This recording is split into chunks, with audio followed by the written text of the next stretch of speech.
Assalamualaikum, saya Idi dan saya akan ceritakan kembali cerita misteri, seram dan juga sejarah. Terima kasih pada yang sudah subscribe dan juga yang hadir. Jika ada kekurangan, saya minta maaf. Kita mulakan dengan solawat Allahumma salli ala Sayyidina Muhammad wa ala Sayyidina Muhammad kama salaita ala Sayyidina Ibrahim wa ala Sayyidina Ibrahim wa barik ala Sayyidina Muhammad wa ala Sayyidina Muhammad kama barakta ala Sayyidina Ibrahim wa ala Sayyidina Ibrahim fil alamin innaka Hamidum Majid. Pengalaman ini diceritakan oleh seorang lelaki yang hanya mahu dikenali sebagai Syam. Kisah tersebut dialaminya sewaktu bergelar pelajar suatu masa dahulu. Tidurku diiringi hilai tawa si dia. Siapa si dia? Kita ikut cerita ini. Kisah pelajar yang diganggu macam-macam pengalaman misteri di asrama memang biasa kita dengar sejak dahulu lagi. Aku pun ada pengalaman yang sama. Kejadian ini berlaku lebih 10 tahun yang lalu. Semasa aku bergelar seorang pelajar di sebuah universiti selatan Tanah Air. Dalam jurusan apa? Biarlah rahsia. Semasa di universiti, aku sangat aktif dalam kumpulan muzik. Aku juga banyak habiskan masa lapang dengan gitar kesayangan aku. Hampir setiap malam, aku dan rakan-rakan satu kepala akan berlatih di pusat latihan yang disediakan oleh pihak universiti. Hendak dijadikan cerita, penghujung bulan ada pertandingan Battle of the Band yang diadakan di college berdekatan. Aku dan rakan-rakan memang mahu sertai pertandingan itu. Hajat di hati, kami nak kalahkan juara bertahan di kawasan itu. Tapi yang jadi masalah, pertandingan itu dijalankan sewaktu minggu peperiksaan berlangsung. Tetapi sebagai anak jantan, aku amalkan prinsip burning the midnight oil atau dalam bahasa mudah, study last minute. Setelah hampir 2 minggu mempersiapkan diri untuk pertandingan, tibalah hari yang dinantikan. Lagi buat aku bertambah gerun, keesokan harinya aku ada ujian besar. Subjek pensyarah yang paling aku takuti di universiti itu. Subjek yang lain aku yakin memang aku akan dapat markah yang teruk. Sebab aku langsung tak buat ulang kaji. Tetapi untuk subjek ini, aku tak mahu fikirkan akibatnya kalau tak dapat markah yang bagus. Mana tidaknya muka pensyarah itu bengis mengalahkan singa betina. Sedangkan dia mengajar pun semua pelajar sudah kecut.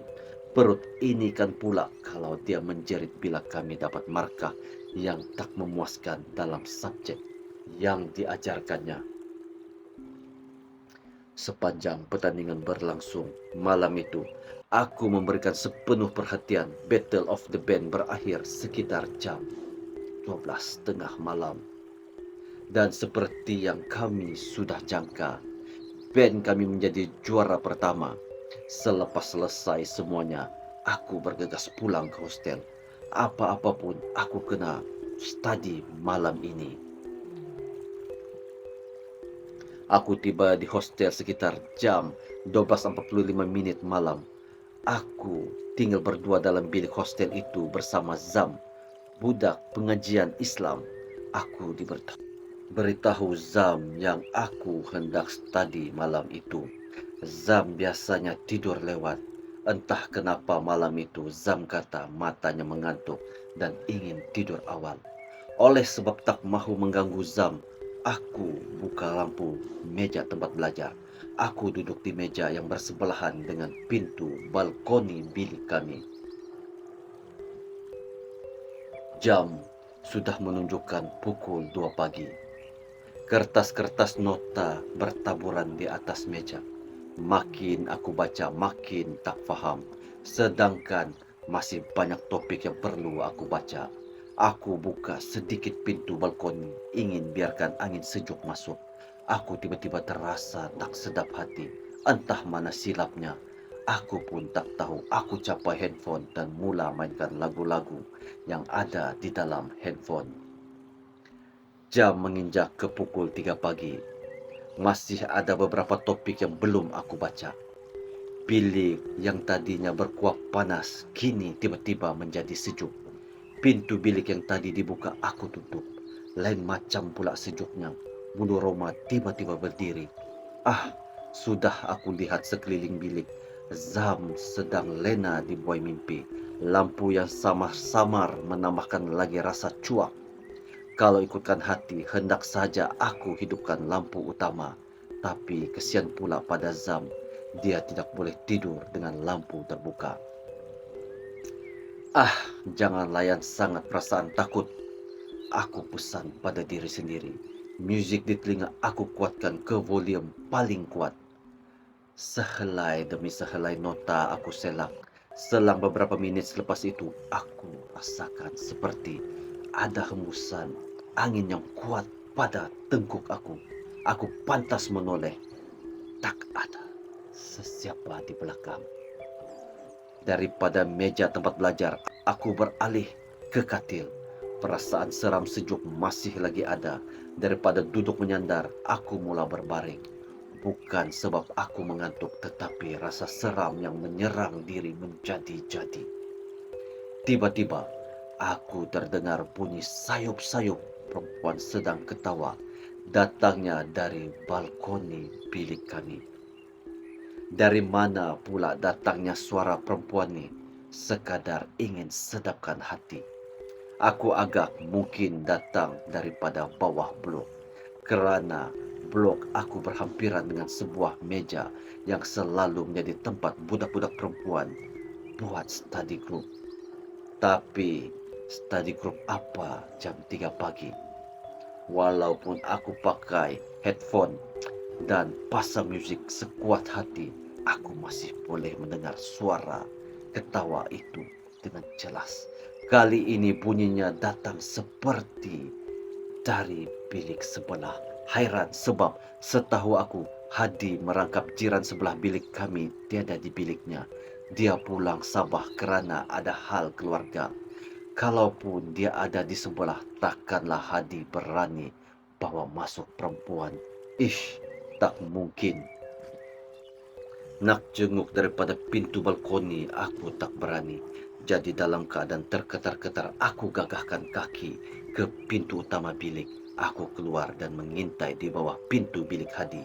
Gelap, sah memang Adi tiada di dalam biliknya.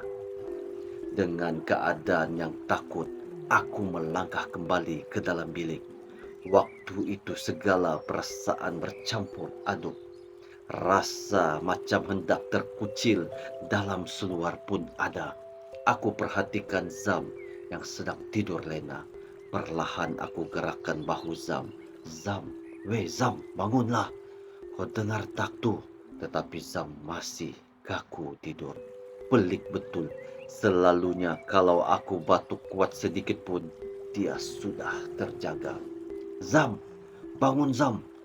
Aduh, dia ni masa-masa nilah nak tidur mati, geram pula rasanya bila aku kejutkan dia tak mahu bangun. Selepas puas mengejutkan Zam yang tak mahu bangun, aku kembali ke katil.